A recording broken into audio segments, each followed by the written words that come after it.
Cette citation qui nous dit comme ça de notre père fondateur, le succès de ce pays repose sur l'agriculture. Et donc, comment est-ce que nous, la Côte d'Ivoire, où 77,7% de la population est relativement jeune, ce capital productif n'est pas assez développé.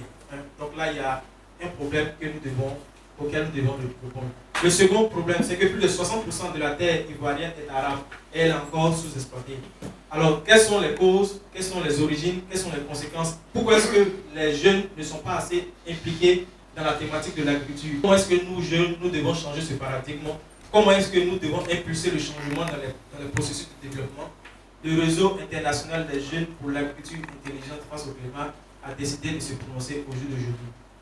Le thème central, repenser l'engagement des jeunes dans le secteur agricole. Quelle est la part, ou quelle place devons-nous jouer, non plus en tant que bénéficiaires, mais plutôt en tant qu'acteurs et partenaires clés dans le processus de développement de l'agriculture? Repensant l'agriculture, je pense que vous avez choisi la bonne orientation de pouvoir relever les défis qui se posent à l'humanité.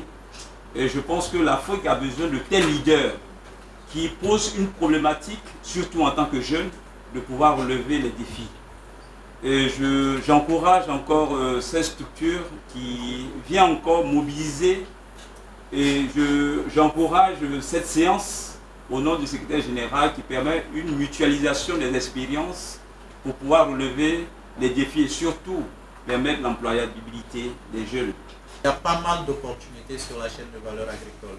Et vraiment, nous encourageons ces genres d'initiatives de jeunes.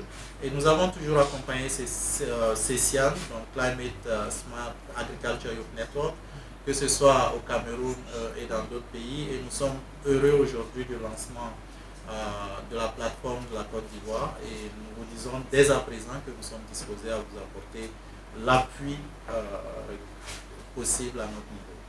Nous avons eu l'exposé du plan d'action 2018 de CESAIN Côte d'Ivoire avec ses différents services de culture maraîchère bio, d'agriculture urbaine, de fabrication d'engrais biologiques par le recyclage de déchets, de fabrication de pestifuges et aussi des projets déjà réalisés comme Green Food qui est un projet d'agriculture intelligente urbaine et l'urine, l'or vert pour le vivrier qui consiste en l'hygiénisation de l'urine.